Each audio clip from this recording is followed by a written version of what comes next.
అందరికీ నమస్కారం. నా పేరు బాలాజీ. నేను 2007 నుంచి కూడా లెక్చరర్గా వర్క్ చేస్తున్నాను. నా qualification MA history and MA politics Andhra యూనివర్సిటీలో చేయడం జరిగింది. నేను భారతదేశ చరిత్రకు సంబంధించినటువంటి పూర్తి సబ్జెక్ట్ని మీకు నేను అందిస్తాను. అదేవిధంగా ఎవరైతే చరిత్రపై కనీస అవగాహన లేకుండా గ్రూప్స్కి కానీ ఇతర కాంపిటేటివ్ ఎగ్జామ్స్కి కానీ ఎవరైతే ప్రిపేర్ అవ్వదలుస్తున్నారో వారిని కూడా దృష్టిలో పెట్టుకొని అదేవిధంగా పూర్తి సిలబస్ని కూడా కవర్ చేస్తూ నేను మీకు పూర్తి సబ్జెక్ట్ని అందిస్తాను. అసలు చరిత్ర అంటే ఏంటి అంటే, చరిత్ర మానవుని పురోగతిని సంస్కృతిని తెలిపేదే చరిత్ర. గతాన్ని గుర్తు చేస్తూ భవిష్యత్తుకి వెలుగుని చూపేదే నిజమైన చరిత్రగా మనం చెప్పుకోవచ్చు. చరిత్ర అనేది కేవలము ఊహాజనితమైన అవాస్తవిక సంఘటనలతో కూడుకున్నదైతే కాదు, కట్టుకథైతే కాదు. చరిత్ర అనేది మానవుడి ఈ పొడమపై సాధించినటువంటి ప్రగతిగా మనం చెప్పుకోవచ్చు. దురదృష్టం ఏంటంటే, మనకి గతంలో మన దేశాన్ని పరిపాలించే పాలకులైతేనేమి, రాజుల దగ్గర ఉన్నటువంటి కవులకైతేనేమి మన భారతదేశ చరిత్రను భద్రపరచాలనే జిజ్ఞాస వాళ్ళలో లేదు. కాబట్టి మనం చరిత్రను తెలుసుకోవాలంటే అనేక అంశాలను పరిశీలించి శాస్త్రీయ పరిశోధన చేసి మనం చరిత్రను పునర్నిర్మించవలసిన పరిస్థితి అనేది మన యొక్క చరిత్రకారులకు ఏర్పడింది. అందుకనే మనకి మహమ్మద్ గజనీ వెంట భారతదేశానికి వచ్చినటువంటి ఆల్-బెరూని అనే చరిత్రకారుడు భారతదేశ రాజ్య పాలకులకైనా లేదంటే కవులైనా సరే చరిత్రను పూర్తిగా వారు నిర్లక్ష్యం చేశారు అని చెప్పడం అనేది జరిగింది. అదేవిధంగా కేబి కైత్ అనే సంస్కృత పండితుడు కూడా ఏం చెప్పాడంటే, మనకు సాంస్కృతిక వాన్మయం నందు ప్రతిభ ఉన్నప్పటికీ కూడా నిశ్చితంగా చరిత్రను రాయాలి అనే జిజ్ఞాస కలిగిన చరిత్రకారుడు లేడు అని అతను చెప్పడం అనేది జరిగింది. ఈ విధంగా భారతదేశ చరిత్ర అనేది అనేక అంశాలను పరిశీలించి పరిశోధించి శాస్త్రీయ దృక్పథంతో మనకి చరిత్రను పునర్నిర్మించడం అనేది మన చరిత్రకారులు చేసిన ఒక గొప్ప ఘనతగా మనం చెప్పుకోవచ్చు. చరిత్ర అంటే మనకి ఊహాజనితమైన కట్టుకథలతో అన్నటువంటి కథంశం అయితే కాదు, గతించినటువంటి కాలానికి సంబంధించిన అన్ని అంశాలను సంఘటనలను శాస్త్రీయ దృక్పథంతో ఒక విజ్ఞాన శాస్త్రంగా రూపొందించడం అనేది జరిగింది. అయితే భారతదేశ చరిత్ర విషయానికి వచ్చినట్లయితే భారతదేశ చరిత్రను 3 రకాలుగా విభజించవచ్చును. ఒకటి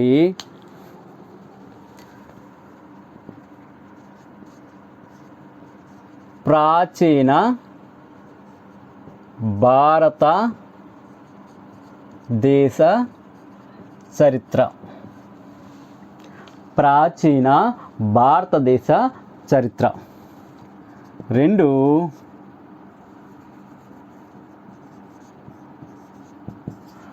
మధ్యయుగ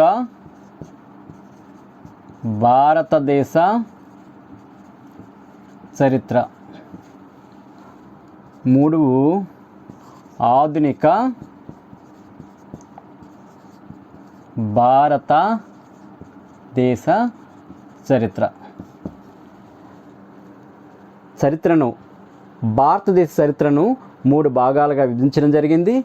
మొదటిది ప్రాచీన భారతదేశ చరిత్ర, అదేవిధంగా మధ్యయుగ భారతదేశ చరిత్ర, ఆధునిక భారతదేశ చరిత్రను 3 రకాలుగా 3 భాగాలుగా విభజించడం జరిగింది. చరిత్రను క్షుణ్ణంగా అధ్యయనం చేయడానికి ఇబ్బంది లేకుండా మన చరిత్రకారులు 3 రకాలుగా విభజించడం అనేది జరిగింది. అయితే మనము ప్రాచీన భారతదేశ చరిత్ర గురించి మొట్టమొదటిసారిగా మొదలు పెడదాము. అదేవిధంగా మధ్యయుగ భారతదేశ చరిత్ర, ఆధునిక భారతదేశ చరిత్ర కూడా మనము కంప్లీట్గా సిలబస్ని పూర్తిగా కవర్ చేద్దాం. అయితే కాంపిటేటివ్ ఎగ్జామ్స్ని దృష్టిలో పెట్టుకొని మొట్టమొదటిసారిగా ప్రాచీన భారతదేశ చరిత్ర, అదేవిధంగా గ్రూప్ 2 వారిని దృష్టిలో పెట్టుకొని ఆధునిక భారతదేశ చరిత్ర అను 2 వేరువేరుగా టాపిక్స్ని మనం తీసుకొని వేరువేరుగా మనం క్లాసెస్ని కండక్ట్ చేసుకోవడం జరుగుతుంది. అయితే ప్రాచీన భారతదేశ చరిత్రలో ఎక్కడి నుంచి మొదలవుతుంది, ఎక్కడికి ఎండ్ అవుతుంది అనే విషయాన్ని మనం ఒకసారి కంప్లీట్గా సిలబస్ అనేది చూద్దాం.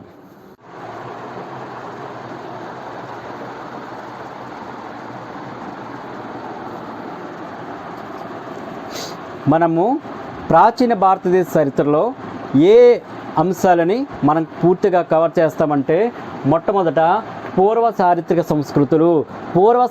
సంస్కృతులు అంటే సింధు నాగరికత ఆవిర్భావానికి ముందు ఉన్నటువంటి కాలాన్ని చారిత్రక పూర్వయుగం అని మనం చెప్పుకోవచ్చు. దాన్ని మనం కవర్ చేస్తాము.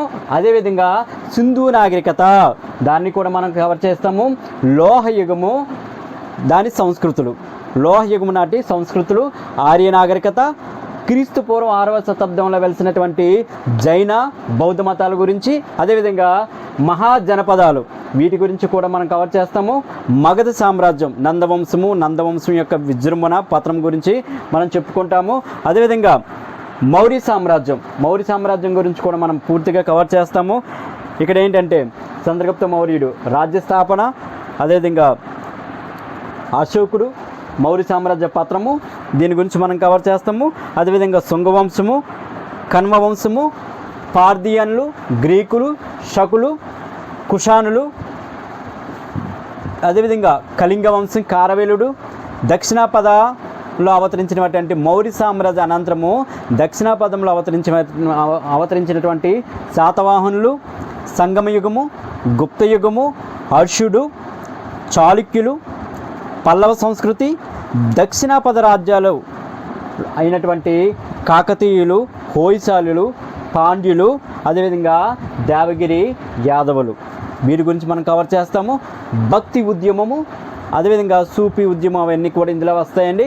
అదేవిధంగా ముస్లిం దండయాత్రలు, భారతదేశానికి మహమ్మద్ గోరీ దండయాత్రలు, అదేవిధంగా భారతదేశంలో ఇస్లాం సామ్రాజ్య స్థాపన, దాంతోపాటు ఢిల్లీ సుల్తానత్ని పరిపాలించినటువంటి రాజవంశాల గురించి మనము చెప్పుకుంటాము. అదేవిధంగా విజయనగర సామ్రాజ్య స్థాపన, శ్రీకృష్ణదేవరాయల అనంతరము విజయనగర సామ్రాజ్య పత్రము, ఇవన్నీ కూడా ప్రాచీన భారతదేశ చరిత్రలోకి వస్తాయి. ఇవన్నీ కూడా మనము చక్కగా ప్రతిదీ కూడా ప్లాన్ చేసుకొని ప్రతిదీ కూడా మీకు 1 by 1 మీ క్లాసెస్ రూపంలో పూర్తి సబ్జెక్ట్ నేను అందిస్తాను.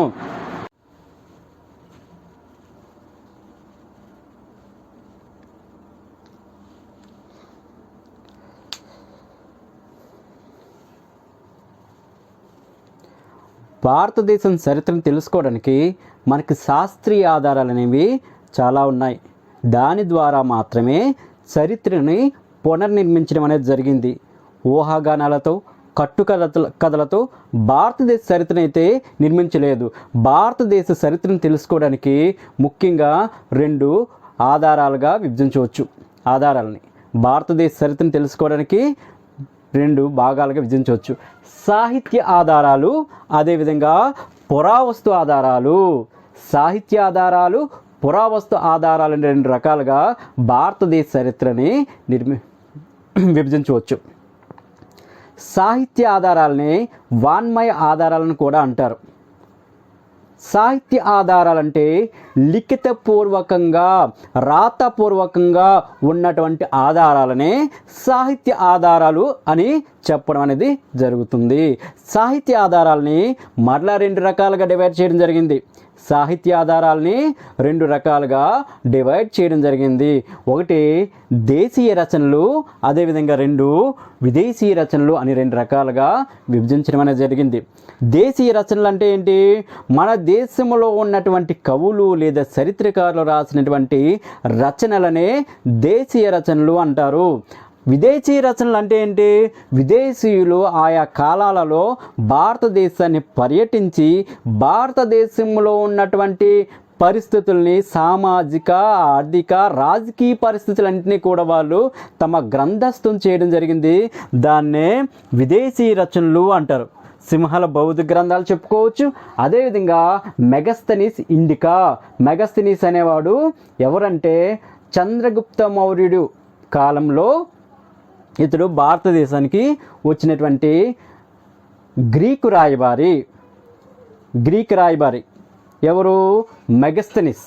మెగస్తనీస్ రాసినటువంటి గ్రంథం ఏది? ఇండికా అనే గ్రంథం. దీని ద్వారా ఆనాడు కాలమాన పరిస్థితులు తెలుస్తున్నాయి. అదేవిధంగా పాహియన్ హుయాన్సాంగ్ వీరి యొక్క రచనలు. వీళ్ళెవరు? చైనా యాత్రికులు. ఈ చైనా యాత్రికుల వల్ల వీళ్ళు భారతదేశానికి వచ్చి భారతదేశం పరిస్థితులు వివరించడం వలన మనకి ఆ కాలంలో ఉన్నటువంటి చరిత్ర మనము తెలుసుకోవచ్చు. మనం దేశీయ రచనలు మళ్ళా ఏ విధంగా డివైడ్ చేయడం జరిగింది? 2 రకాలుగా విభజించడం జరిగింది. దేశీయ రచనలు మత గ్రంథాలు, మతేతర గ్రంథాలు అని 2 రకాలుగా మత గ్రంథాలు, మతేతర గ్రంథాలు అని 2 రకాలుగా దేశీయ రచనలు విభజించడం అనేది జరిగింది. మత గ్రంథాలు మళ్ళీ ఎన్ని రకాలుగా విభజించారండి? 3 రకాలుగా విభజించారు. మత గ్రంథాలని 3 రకాలుగా విభజించడం జరిగింది. హిందూ మత గ్రంథాలు, బౌద్ధ మత గ్రంథాలు, జైన మత గ్రంథాలు అని 3 రకాలుగా విభజించవచ్చు. మత గ్రంథాలు ఎన్ని రకాలుగా విభజించవచ్చండి? హిందూ మత గ్రంథాలు, బౌద్ధ మత గ్రంథాలు, జైన మత గ్రంథాలు అని 3 రకాలుగా విభజించవచ్చు. మరలా హిందూ మతం గ్రంథాలు ఏంటి అంటే మనకి 4 వేదాలు. 4 వేదాల్లో ఋగ్వేదము, యజుర్వేదము, సామవేదము, అథర్వణ వేదము.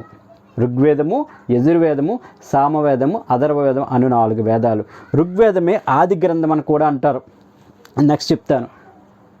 అదేవిధంగా ఇతిహాసాలు, పురాణాలు, ఉపనిషత్తులు ఇవన్నీ కూడా హిందూ మత గ్రంథాలుగా మనము చెప్పుకోవచ్చును. దాంతోపాటు బౌద్ధ మత గ్రంథాలు అంటే పీఠికలు, త్రిపీఠికలు, 3 పీఠికలు. బౌద్ధ మత గ్రంథాలు ఏమంటారండి? పీఠికలు అంటారు. అవి ఎన్ని ఉన్నాయి? 3 ఉన్నాయి. సుత్త, అభిధమ్మ, వినయ పీఠికములు. అదేవిధంగా బుద్ధుని యొక్క జీవిత చరిత్రకు సంబంధించిన కథలు ఇవన్నీ కూడా ఆనాడు బౌద్ధ మతం గురించి, భారతదేశ పరిస్థితుల గురించి తెలుసుకోవడానికి ఆధారాలుగా మనము చెప్పుకోవచ్చు. తర్వాత వన్ ఏంటంటే జైన మత గ్రంథాల్లో అంగాలు, భద్రబాహుని యొక్క కల్పసూత్ర తరువు ఇవన్నీ కూడా జైన మత గ్రంథాల ద్వారా భారతదేశ చరిత్రను పునర్నిర్మించడానికి అవకాశం అనేది ఏర్పడింది. అదేవిధంగా మతేతర గ్రంథాలని రాజకీయ గ్రంథాలని కూడా అంటారు. అవేంటంటే కౌటిల్యుని యొక్క అర్థశాస్త్రము,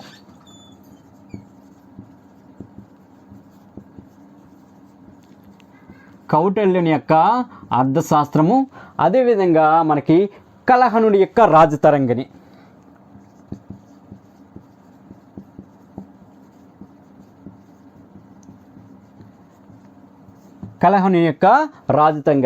రాజతరంగని ఇవి మతేతర గ్రంథాలు. మతానికి సంబంధం లేకుండా ఆనాడు కౌటిల్యుని యొక్క అర్థశాస్త్రం అనే గ్రంథం, ఇది పేరుకి మాత్రం అర్థశాస్త్రమే, కానీ ఆనాడు కాలమాన పరిస్థితుల్లో అయితేనేమి, రాజకీయ విశ్లేషణ అయితేనేమి, రాజకీయ గ్రంథం. కౌటిల్యుని యొక్క అర్థశాస్త్రం అనేది రాజకీయ గ్రంథము. రాజు ఏ విధంగా పరిపాలించాలి, రాజు యొక్క విధులేంటి, దేశంలో సరిహద్దులు ఏ విధంగా నిర్ణయించాలి, ఇవన్నీ కూడా కౌటిల్యుని యొక్క అర్థశాస్త్రం ఉన్నాయి. అదేవిధంగా కలహనుని యొక్క రాజతరంగిణి ఇవన్నీ కూడా భారతదేశ చరిత్రను తెలుసుకోవడానికి ముఖ్యమైన ఆధారాలుగా మనం చెప్పుకోవచ్చు. ఇది ప్రతిదీ కూడా 1 by 1 చూద్దాం. మనం దేశీయ రచనలు అవి ఏంటని మనము ప్రతిదీ కూడా 1 by 1గా ఇప్పుడు మీకు నేను వివరిస్తాను. సాహిత్య ఆధారాలతో పాటు పురావస్తు ఆధారాలు కూడా భారతదేశ చరిత్రను తెలుసుకోవడానికి మనకి ప్రామాణికంగా ఉన్నాయి. అవేంటంటే శాసనాలు, నాణెములు, కట్టడములు. రాజుల కాలంలో వేయించినటువంటి శాసనములు, వారు కాలంలో చలామణిలో ఉన్నటువంటి నాణెములు, బంగారం, వెండి నాణెములు, అదేవిధంగా పురావస్తు కట్టడాలు, శిథిలాలు ఇవన్నీ కూడా భారతదేశ చరిత్రను తెలుసుకోవడానికి ముఖ్యమైన ఆధారాలుగా ఉన్నాయి. వీటి ద్వారా మాత్రమే చరిత్రకారులు చరిత్రను పునర్నిర్మించడం అనేది జరిగింది. వీటన్నిటి గురించి కూడా 1 by 1 మనం కూలంకషంగా ఇప్పుడు తెలుసుకుందాము. భారతదేశ చరిత్రను తెలుసుకోవడానికి సాహిత్య ఆధారాలు అనేవి చాలా చక్కగా ఉపయోగపడుతున్నాయని చెప్పుకోవచ్చు. సాహిత్య ఆధారాలనే సారస్వత ఆధారాలను కూడా అంటారు. సాహిత్య ఆధారాలనే సారస్వత ఆధారాలు లేదా వాన్మయ ఆధారాలు అని అంటారు. సాహిత్య ఆధారాలు అంటే ఏంటి? లిఖితపూర్వకంగా రాతపూర్వకంగా ఉన్నటువంటి ఆధారాలనే సాహిత్య ఆధారాలు అంటారు. మనకి సాహిత్య ఆధారాలు ఎన్ని రకాలుగా లభ్యమవుతున్నాయండి? దేశీయ రచనలు, విదేశీ రచనలు. మన దేశంలో ఉన్నటువంటి కవులు, చరిత్రకారులు రచించిన రచనల వల్ల భారతదేశ చరిత్ర తెలుసుకోవచ్చు. అదేవిధంగా విదేశీయులు ఆనాడు భారతదేశాన్ని సందర్శించి భారతదేశంలో ఉన్నటువంటి పరిస్థితులు వివరించారు కాబట్టి విదేశీ రచనల వల్ల కూడా మనకి భారతదేశ చరిత్రను తెలుసుకోవచ్చు. దేశీయ రచనలు మళ్ళీ ఎన్ని రకాలుగా విభజించారు? 2 రకాలుగా విభజించవచ్చు. మత గ్రంథాలు, మతేతర గ్రంథాలు. మత గ్రంథాలు, మతేతర గ్రంథాలు అనే 2 రకాలుగా విభజించవచ్చు. మత గ్రంథాలలో మనం మొట్టమొదటిసారిగా ఏం చూసాము? హిందూ మత గ్రంథాలు. హిందూ మత గ్రంథాలు ఏంటంటే చతుర్వేదాలు. చతుర్వేదాలు అంటే 4 వేదాలు. చతుర్వేదాలు అంటే 4 వేదాలు. అవేంటంటే ఋగ్వేదము, యజుర్వేదము, సామవేదము, అథర్వణ వేదము. ఋగ్వేదము, యజుర్వేదము, సామవేదము, అథర్వణ వేదము అను 4 వేదాలు ఉన్నాయి. దానినే చతుర్వేదములు అంటారు. మనకి వేదాలంట్లో కూడా అతి ప్రాచీనమైనది ఋగ్వేదము. దీన్ని ఆది గ్రంథం అని కూడా అంటారు. ఆది గ్రంథం భారతదేశంలోనే మొట్టమొదటి గ్రంథంగా మనం చెప్పుకోవచ్చు. ప్రపంచంలో కూడా అంటారు. కాకపోతే భారతదేశంలో మొట్టమొదటి గ్రంథంగా ఋగ్వేదాన్ని మనం చెప్పుకోవచ్చు. దీన్ని ఆది గ్రంథం అంటారు. ఈ యొక్క వేదాల వల్ల మనం దేని గురించి తెలుసుకోవచ్చు? ఆర్యుల యొక్క రాక గురించి, ఆర్యుల యొక్క తొలి చరిత్ర గురించి మనం తెలుసుకోవడానికి ఇవి ఎంతో ఉపయోగకరంగా ఉన్నాయి. ఏవి? 4 వేదాలు కూడా, చతుర్వేదాలు కూడా. చతుర్వేదాలు భారతదేశ చరిత్రను, ఏ చరిత్రను? ఆర్యులు రాక గురించి, ఆర్యులు వచ్చిన తర్వాత భారతదేశంలో ఉన్నటువంటి ఆర్య సంస్కృతి గురించి తెలుసుకోవడానికి మనకి ఈ వేదాలు అనేవి చాలా ఉపయోగకరంగా ఉన్నాయని చెప్పుకోవచ్చు. తర్వాత వేదాల తర్వాత రచించబడినవే బ్రాహ్మణులు, అరణ్యకములు, ఉపనిషత్తులు. వేదాల అనంతరము వేదాల తర్వాత రాయబడినవి ఏంటండి? బ్రాహ్మణులు, అరణ్యకములు, ఉపనిషత్తులు. ఆర్య సంస్కృతి అనంతరము జరిగినటువంటి పరిస్థితుల గురించి వీటి ద్వారా తెలుసుకోవచ్చు. దీని ద్వారా బ్రాహ్మణములు, అరణ్యకములు, ఉపనిషత్తులు. దీని ద్వారా ఆర్యుల అనంతరము జరిగినటువంటి కాలమాన పరిస్థితుల గురించి, వీటి గురించి మనము తెలుసుకోవడానికి అవకాశం అనేది ఉంది.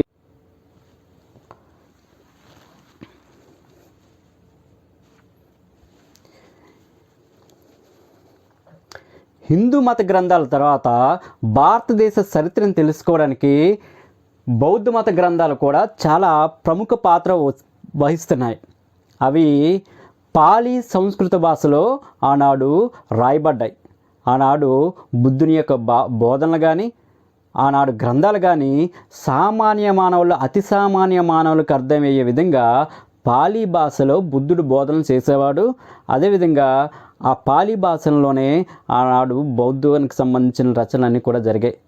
తర్వాత టైంలో మళ్ళీ సంస్కృతానికి ప్రాధాన్యత ఇవ్వడం అనేది జరిగింది. ఈ యొక్క పాలీ సంస్కృత భాషలో ఆనాడు బుద్ధుని యొక్క గ్రంథాలన్నీ ఉండడం జరిగింది. అవి ఏంటంటే మనకి ముఖ్యంగా త్రిపీఠకములు. త్రి అంటే 3 పీఠికములు. అవి సుత్త, అభిధమ్మ, వినయ పీఠికములు. సుత్త, అభిధమ్మ, వినయ పీఠికములు. ఈ త్రిపీఠికముల వల్ల క్రీస్తు పూర్వము 6వ శతాబ్దంలో కాలం నాటి సాంఘిక, ఆర్థిక, రాజకీయ పరిస్థితులను గురించి తెలుసుకోవడానికి ముఖ్య ఆధారాలుగా చెప్పుకోవచ్చు త్రిపీఠికములు. త్రిపీఠికముల వల్ల క్రీస్తు పూర్వము 6వ శతాబ్దానికి సంబంధించిన బట్టి కాలమాన పరిస్థితులు, సాంఘిక, ఆర్థిక, రాజకీయ పరిస్థితుల గురించి తెలుసుకోవడానికి ఇవి చాలా ఉపయోగకరంగా ఉన్నాయి. తర్వాత బౌద్ధ మత గ్రంథాల్లో నెక్స్ట్ వన్ ఏంటంటే మిలందపనహ. మిలందపనహ అనే గ్రంథము, దీన్ని బాక్ట్రియన్ పాలకుడు మెనండర్కు, అదేవిధంగా బౌద్ధ మత గురువైనటువంటి నాగసేనుడికి మధ్య జరిగిన చర్చే ఈ మిలింద పనహ అనే గ్రంథము. ఎవరెవరికండి? మినండర్, ఇతడెవరు? బాక్ట్రియా అనే దేశాన్ని పరిపాలించినటువంటి రాజు. ఇతడు బౌద్ధ మతస్థుడు. అదేవిధంగా ఆనాడు నాగసేనుడు కూడా బౌద్ధ మత గురువు. వీరిరువురికి మధ్యన జరిగినటువంటి చర్చే ఈ యొక్క మిలింద పనహ అనే గ్రంథంగా రూపొందించడం అనేది జరిగింది. ఈ గ్రంథంలో మనకేం తెలుస్తుంది? అశోకుడి యొక్క మరణానంతరము భారతదేశ కాలమాన పరిస్థితుల గురించి తెలుసుకోవడానికి ఇవి చాలా ఉపయోగకరంగా ఉన్నాయని మనం చెప్పుకోవచ్చు. ఓకేనా? బౌద్ధ మత గ్రంథాలలో ఏంటి? 3 పీఠికములు, దాన్నే త్రిపీఠికములు అంటారు. సుత్త, అభిధమ్మ, వినయ పీఠికములు. వీటి వల్ల క్రీస్తు పూర్వము 6వ శతాబ్దానికి సంబంధించినటువంటి సాంఘిక అంటే ఏంటి? సామాజిక పరిస్థితులు. సమాజంలో మనుషులు ఎలా ఉండేవారు, ఏ విధంగా జీవించేవారు, వారి కట్టుబాట్లు ఏంటి, వాళ్ళ యొక్క వస్త్రధారణ ఏంటి, ఏ విధంగా ఉండేవారు అనే విషయాలన్నీ కూడా సాంఘిక పరిస్థితుల గురించి తెలుస్తున్నాయి. ఆర్థిక పరిస్థితులు, ఏ పనులు చేసేవారు, ఏ విధంగా డబ్బులు సంపాదించుకునేవారు అనేది ఆర్థిక విషయంలో. అదేవిధంగా రాజకీయ అంటే పరిపాలనకు సంబంధించి రాజులు ఎవరుండేవారు, ఎలా పరిపాలన చేసేవారు, ఇవన్నీ కూడా రాజకీయ విషయంలోకి వస్తాయని చెప్పుకోవచ్చు. అదేవిధంగా మిలింద పనహ అనే గ్రంథాన్ని ఎవరు రాశారు? మినండరు అండ్ నాగసేనుడికి మధ్య వీరిరువురు కూడా బౌద్ధ మతస్థులు. వీరు మధ్య చర్చ జరిగింది. ఆ చర్చలో ఉన్నటువంటి ఆ చర్చ ద్వారా వచ్చినటువంటి వాక్యాలను తీసుకొని మిలింద పనహ అనే గ్రంథాన్ని రాయడం జరిగింది. ఇది అశోకుని యొక్క మరణ అనంతరము భారతదేశ కాలమాన పరిస్థితుల గురించి తెలుసుకోవడానికి ఇది ఎంతో ఉపయోగకరంగా ఉందని చెప్పవచ్చు. హిందూ బౌద్ధ మత గ్రంథాల తర్వాత జైన మత గ్రంథాలు కూడా భారతదేశ చరిత్రను తెలుసుకోవడానికి మనకి ఆధారాలుగా మనం చెప్పుకోవచ్చు. జైన మత గ్రంథాలనే అంగాలు అంటారు. జైన మత గ్రంథాలను ఏమంటారండి? అంగాలు అంటారు. ఆ అంగాలు 12 అంగాలు 2 ఉపంగాలు. 12 అంగాలు 2 ఉపంగాలు. ఈ గ్రంథాల వలన కూడా భారతదేశ చరిత్రను తెలుసుకోవచ్చు. అవి జైన మత సిద్ధాంతాలు, వర్ధమాన మహావీరుని యొక్క బోధనలు ఈ 12 అంగాలు 2 ఉపంగాలలో ఉన్నాయి. వీటి ద్వారా కూడా ఆనాటి చరిత్రను తెలుసుకోవడానికి మనకు ఆధారాలుగా చెప్పుకోవచ్చు. అదేవిధంగా మనకి హేమచంద్రుని యొక్క పరిశిష్ట పర్వణ అనే గ్రంథము, అనే గ్రంథము కూడా జైన మత గ్రంథము. దీని ద్వారా కూడా ఆనాటి పరిస్థితులు తెలుసుకోవచ్చు. తర్వాత భద్రబాహుని యొక్క కల్పసూత్ర తరువు క్రీస్తు పూర్వం 4వ శతాబ్దం కాలం నాటి సాంఘిక ఆర్థిక పరిస్థితులు తెలుసుకోవడానికి ముఖ్య ఆధారంగా చెప్పుకోవచ్చు. భద్రబాహుని యొక్క కల్పసూత్ర తరువు దేని గురించి తెలుసుకోవచ్చు? క్రీస్తు పూర్వము 4వ శతాబ్దానికి సంబంధించిన పరిస్థితుల గురించి తెలుసుకోవడానికి ముఖ్యమైన ఆధారం. అదేవిధంగా ఆవశ్యక సూత్రాలు భారత్పై దండయాత్రల గురించి. భారతదేశంపై దండయాత్ర, భారతదేశంలో ఏ విధంగా వాళ్ళు ఇక్కడ రాజ్య స్థాపనకి పూనుకున్నారు, ఇవన్నీ కూడా మనకి సకుల యొక్క దండయాత్ర గురించి ఆవశ్యక సూత్రాలు అనే గ్రంథం ద్వారా మనము తెలుసుకోవచ్చు. ఈ విధంగా మత గ్రంథాలు, హిందూ, బౌద్ధ, జైన మత గ్రంథాల వలన భారతదేశ చరిత్రను మనము చాలా విషయాలు తెలుసుకోవడానికి ముఖ్య ఆధారాలుగా మనము చెప్పుకోవచ్చు.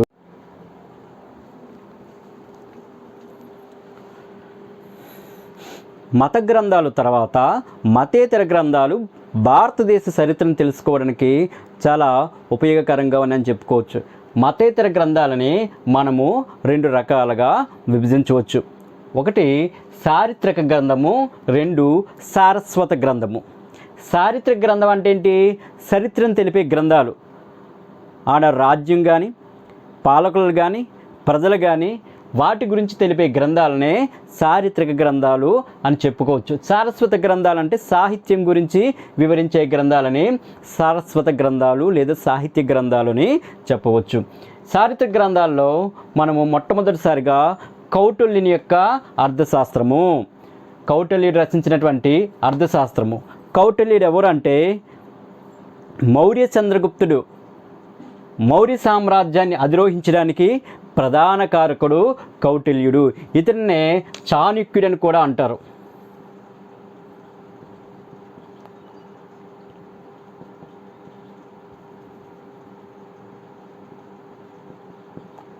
చాణక్యుడు లేదా విష్ణుగుప్తుడు. కౌటిల్యుని గల మరొక పేరేంటండి? చాణక్యుడు లేదా విష్ణుగుప్తుడు. ఇతడు చంద్రగుప్త మౌర్యుడు సింహాసనాన్ని అధిరోహించడానికి ప్రధాన కారకుడు. ఇతడు తాను రచించినటువంటి గ్రంథం ఏది? అర్థశాస్త్రము. ఇది పేరుకి అర్థశాస్త్రమే అయినప్పటికి కూడా దీనిలో ఉన్నదంతా కూడా రాజకీయ విశ్లేషణ. ఇది పాలిటిక్స్ గురించి, మౌర్య సామ్రాజ్య పరిపాలనా కాలం గురించి, రాజు ఏ విధంగా పరిపాలన చేయాలి తదితర అంశాలన్నీ కూడా ఇది వివరిస్తుంది. తర్వాత ఉన్న కల్హణుని యొక్క రాజ్యతరంగని, కల్హణుడు రచించినటువంటి రాజ్యతరంగని కాశ్మీరు రాజుల యొక్క చరిత్ర తెలుసుకోవడానికి చాలా ఉపయోగకరంగా ఉంది. కల్హణుడు రచించినటువంటి గ్రంథం ఏదండి? రాజ్యతరంగని. ఇది కాశ్మీర్ రాజుల యొక్క పరిపాలన మొత్తం గురించి తెలుసుకోవడానికి ఇది చాలా ఉదాహరణగా ఉంది. అదేవిధంగా హర్ష చక్రవర్తి, ఉత్తర భారతదేశాన్ని పరిపాలన చేసినటువంటి హర్ష చక్రవర్తి గురించి బాణుడు ఎవరు? హర్ష చక్రవర్తి యొక్క ఆస్థాన కవి. ఈ బాణుడు హర్ష చరిత్ర అనే గ్రంథాన్ని రాయడం జరిగింది. ఈ బాణుడు ఎవరండి? హర్ష చరిత్ర. హర్షుడు యొక్క ఉత్తర భారతదేశాన్ని పరిపాలన చేసినటువంటి హర్షుడు యొక్క ఆస్థాన కవే బాణుడు. ఈ బాణుడు రచించినటువంటి గ్రంథము హర్ష చరిత్ర. ఇది కూడా హర్షుని యొక్క పరిపాలనా కాలం గురించి మనకు వివరిస్తుంది. తర్వాత బిల్హణుడి యొక్క విక్రమాంక దేవి చరిత్రము. బిల్హణుడి యొక్క విక్రమాంక దేవి చరిత్రము. చంద్ భరద్వాయ్ పృథ్వీరాజ్ షాహు అనే గ్రంథము. పృథ్వీరాజ్ షాహు, రాజపుట్రాజు అయినటువంటి పృథ్వీరాజు ఆస్థాన పండితుడు చంద్ భరద్వాయ్ రచించినటువంటి గ్రంథమే పృథ్వీరాజ్ రాసు అనే గ్రంథం గురించి వివరించడం జరిగింది. అదేవిధంగా హలుడు గాథా సప్తశతి అనే గ్రంథాన్ని రచించాడు. శాతవాహన పరిపాలకులైనటువంటి హలుడు స్వయంగా గాథా సప్తశతి అనే గ్రంథాన్ని రాయడం అనేది జరిగింది. తర్వాత గుణాఢ్యుడు బృహత్కథ. గుణాఢ్యుడు రచించినటువంటి గ్రంథము బృహత్కథ అనే గ్రంథం కూడా భారతదేశ చరిత్రను తెలుసుకోవడానికి చాలా ముఖ్యంగా ఆధారంగా మనం చెప్పుకోవచ్చు. తర్వాత ఉత్తర భారతదేశాన్ని పరిపాలన చేసినటువంటి హర్ష చక్రవర్తి స్వయంగా నాగానందము, రత్నావళి, ప్రియదర్శిక అనే గ్రంథాలు రాయడం జరిగింది. ఉత్తర భారతదేశాన్ని పరిపాలన చేసినటువంటి చక్రవర్తి ఎవరండి? హర్షుడు నాగానందము, రత్నావళి, ప్రియదర్శిక అనే గ్రంథాలు రాశాడు.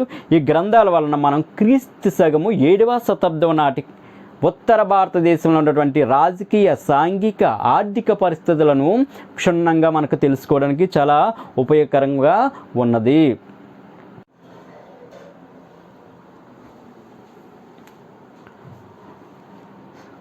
సెకండ్ వన్ ఏంటి?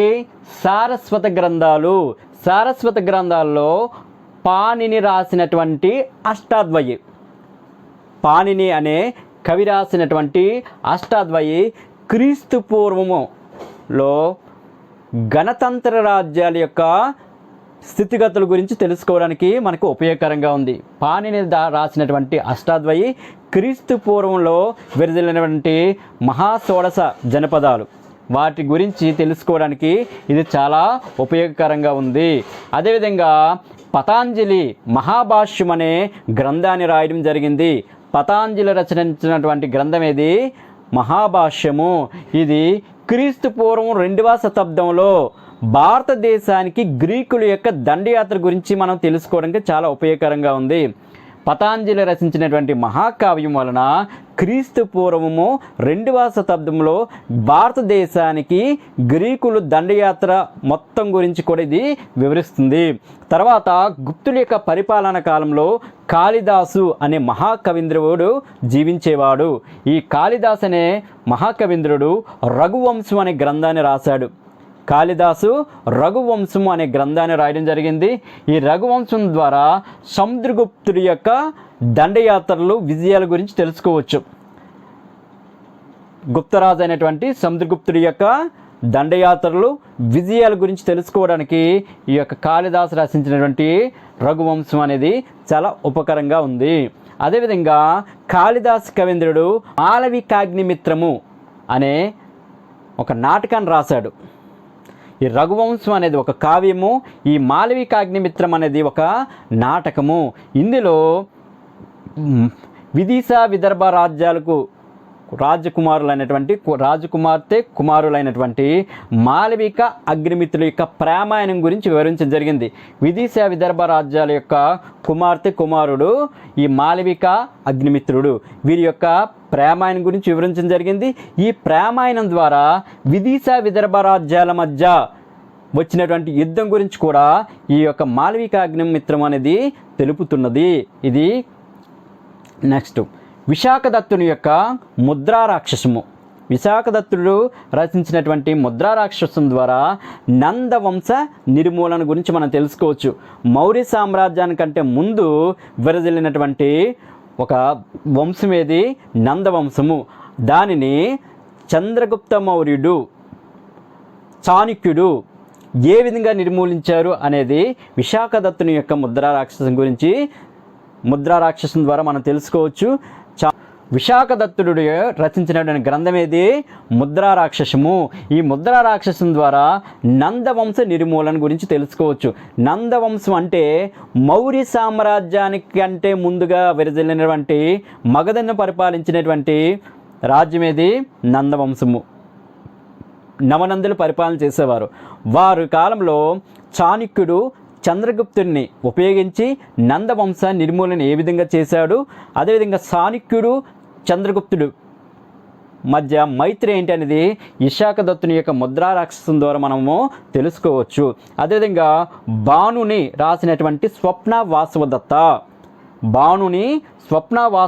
ద్వారా మనకి ఉజ్జయిని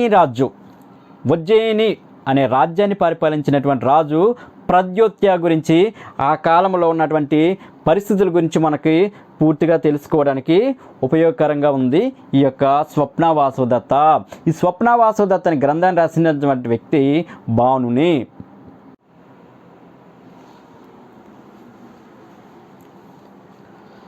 తర్వాత శూద్రుకుడు మత్స్య కటకము అనే గ్రంథాన్ని రాయడం జరిగింది. శూద్రుకుడు రాసినటువంటి గ్రంథము మత్స్య కటకము. ఇది క్రీస్తు శకము 80-150 సంవత్సరాల మధ్య జీవించినటువంటి శూద్రుకుడు రాసినటువంటి గ్రంథము మత్స్య కటకముగా మనం చెప్పుకోవచ్చు. తర్వాత దండి కావ్య దర్శనం అనే గ్రంథాన్ని రాయడం జరిగింది. దండి రాసినటువంటి గ్రంథము కావ్య దర్శనము.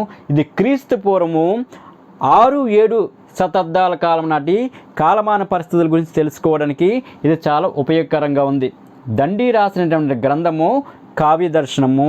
ఇది క్రీస్తు శకము 6-7 శతాబ్దాల కాలం నాటి పరిస్థితుల గురించి తెలుసుకోవడానికి చాలా ఉపయోగకరంగా ఉంది.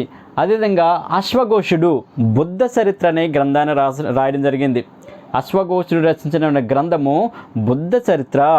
ఈ బుద్ధ చరిత్రం వలన ఆనాటి కాలమాన పరిస్థితులన్నీ కూడా ఇందులో వివరించడం అనేది జరిగింది.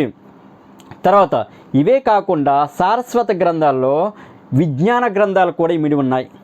విజ్ఞానానికి సంబంధించినటువంటి గ్రంథాలు. వరహమిహిరుడు ఇతడు రచించిన గ్రంథం ఏదంటే, వరహమిహిరుడు రచించినటువంటి గ్రంథము బృహత్ సంహిత అనే గ్రంథాన్ని రచించడం జరిగింది. వరహమిహిరుడు రచించిన గ్రంథము బృహత్ సంహిత అనే గ్రంథాన్ని రాయడం జరిగింది. ఈ గ్రంథము ఖగోళ, వృక్ష, భౌగోళిక శాస్త్రానికి సంబంధించిన అంశాలన్నీ కూడా ఈ బృహత్ సంహిత అనే గ్రంథంలో వివరించడం జరిగింది. ఖగోళ శాస్త్రము, వృక్ష శాస్త్రము, భౌగోళిక శాస్త్రానికి సంబంధించినటువంటి అంశాలన్నీ కూడా ఈ యొక్క బృహత్ సంహితలో వరహమిహిరుడు రాయడం అనేది జరిగింది. తర్వాత గుప్తుల కాలానికి చెందినటువంటి మరొక శాస్త్రవేత్త ఎవరు? ఆర్యభట్ట. గుప్తుల కాలానికి చెందినటువంటి మరొక శాస్త్రవేత్త ఆర్యభట్ట సూర్యకేంద్రక సిద్ధాంతాన్ని అనే గ్రంథం రాయడం జరిగింది. సూర్య సిద్ధాంతము అనే గ్రంథాన్ని రాశాడు. ఆర్యభట్ట రాసినటువంటి గ్రంథం ఏది? సూర్య సిద్ధాంతము. ఇది సూర్యకేంద్రకం గురించి ఈ సిద్ధాంతములో వివరించడం అనేది జరిగింది. సూర్యుడిని కేంద్రంగా చేసుకొని తన సిద్ధాంతాన్ని వివరించడం జరిగింది. ఇదే సూర్యకేంద్రక సిద్ధాంతము. మన గుప్తుల కాలం నాడే ఆర్యభట్ట సూర్య సిద్ధాంతాన్ని ప్రతిపాదించడం జరిగింది. ఈ సూర్య సిద్ధాంతం ద్వారా సూర్యుని కేంద్రంగా చేసుకొని ఈ గ్రహాలు నక్షత్రాలు ఏ విధంగా పరిభ్రమిస్తాయి ఇవన్నీ కూడా ఇందులో వివరించడం అనేది జరిగింది. తర్వాత సరకుడు సర్క సంహితి అనే గ్రంథాన్ని రాయడం జరిగింది. అదేవిధంగా భరతుడు నాట్యశాస్త్రం అనే గ్రంథాన్ని రాయడం జరిగింది. ఇతడు క్రీస్తు శకం 78వ సంవత్సరంలో నాట్యశాస్త్రం అనే గ్రంథాన్ని రాయడం జరిగింది. ఇది భారతదేశానికి నాట్యశాస్త్రంలో గణనీయమైనటువంటి పేరు ప్రఖ్యాతులు తీసుకొచ్చింది. కేవలం భారతదేశంలోనే కాకుండా ప్రపంచంలోనే ఈ యొక్క భరతుడు రాసినటువంటి నాట్యశాస్త్రము ద్వారా భారతదేశానికి నాట్యశాస్త్రంలో మంచి పేరు ప్రఖ్యాతులు రావడానికి కారణంగా మనము చెప్పుకోవచ్చు. భారతదేశ చరిత్రను తెలుసుకోవడానికి దేశీయ రచనలతో పాటు విదేశీ రచనలు కూడా మనకి చాలా ఉపయోగకరంగా ఉన్నాయి. ఆనాడు భారతదేశాన్ని వివిధ విదేశీయులు దండయాత్ర చేసినప్పుడు వారితో వచ్చినటువంటి చరిత్రకారులు కావచ్చు, లేనట్లయితే చైనా నుంచి పాహియాన్ ఉయాన్సాంగ్ లాంటి వాళ్ళు భారతదేశాన్ని బుద్ధుడు జన్మించిన యొక్క ప్రదేశాన్ని చూసి తరించాలని వాళ్ళు రావడం జరిగింది. వారు వచ్చి భారతదేశంలో ఉన్నటువంటి పరిస్థితుల్ని, రాచరిక వ్యవస్థని, సామాజిక వ్యవస్థని, ఆర్థిక వ్యవస్థని తమ రచనలు చేయడం జరిగింది. అలా భారతదేశానికి వచ్చిన వాళ్ళు గ్రీకులు, చైనా వారు, అరబ్బులు ముఖ్యమైన వారుగా మనం చెప్పుకోవచ్చు. గ్రీకులు, చైనా వారు, అరబ్బులు వీళ్ళు భారతదేశాన్ని సందర్శించి తమ గ్రంథాలలో ఆనాటి భారతదేశ పరిస్థితుల్ని, రాచరిక వ్యవస్థను గురించి వివరించడం అనేది జరిగింది. మనకి గ్రీకులు గురించి చూసుకున్నట్లయితే హెరోడోటస్ అనే చరిత్రకారుడు మనకి భారతదేశాన్ని పర్యటించాడు. ఈ హెరోడోటసే చరిత్రకి పితామహుడిగా మనం చెప్పుకోవచ్చు. ఫాదర్ ఆఫ్ హిస్టరీ ఎవరండి? హెరోడోటస్. ఇతడే చరిత్రకి పితామహుడిగా మనం చెప్పుకోవచ్చు. అర్థశాస్త్రానికి ఆడమ్ స్మిత్, అదేవిధంగా రాజనీతి శాస్త్రానికి అరిస్టాటిల్ ఏ విధంగా పితామహులుగా మనం చెప్పుకుంటామో అదేవిధంగా చరిత్రకు హెరోడోటస్ని పితామహుడిగా చెప్పుకోవచ్చు. ఇతడు పర్షియన్ దేశస్థుడు. హెరోడోటస్ పర్షియన్ దేశస్థుడు. పర్షియన్లు భారతదేశంపై దండయాత్ర గురించి ఇతడు తమ గ్రంథంలో వివరించడం జరిగింది. ఎవరు? హెరోడోటస్. అదేవిధంగా ఆరియన్, స్ట్రాబో, ప్లూటార్క్ వీరు భారతదేశంపై అలెగ్జాండర్ యొక్క దండయాత్రల గురించి వివరించడం జరిగింది తమ రచనలో. ఎవరండి? ఆరియన్, స్ట్రాబో, ప్లూటార్క్ వీరు భారతదేశంపై అలెగ్జాండర్ యొక్క దండయాత్రల గురించి వివరించడం జరిగింది.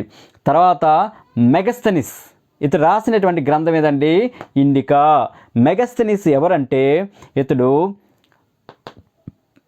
చంద్రగుప్త మౌర్యుడి కాలంలో గ్రీకు రాయబారిగా భారతదేశంలో ఇతడు జీవించడం జరిగింది ఆ సామ్రాజ్యంలో. ఎవరంటే ఇతను మెగస్తనీస్ అనేవారు ఎవరంటే అలెగ్జాండరు భారతదేశానికి దండయాత్రకు వచ్చాడు. వచ్చిన తర్వాత అతడు మరణించడం జరిగింది తిరుగు ప్రయాణంలో బాబిలోనియాలో. మరణించిన తర్వాత అతని సేనాని సెల్యూకస్ నికోటర్ అలెగ్జాండర్ జయించినటువంటి ప్రాంతాలని తిరిగి పొందడానికి భారతదేశంపై దండయాత్రకు వచ్చాడు. భారతదేశాన్ని దండయాత్రకు వస్తే ఆనాడు భారతదేశంలో మౌర్య సామ్రాజ్యాన్ని చంద్రగుప్త మౌర్యుడు పరిపాలన చేస్తున్నాడు. చంద్రగుప్త మౌర్యుడికి అదేవిధంగా సెల్యూకస్ నికోటర్కి మధ్య యుద్ధం జరిగింది.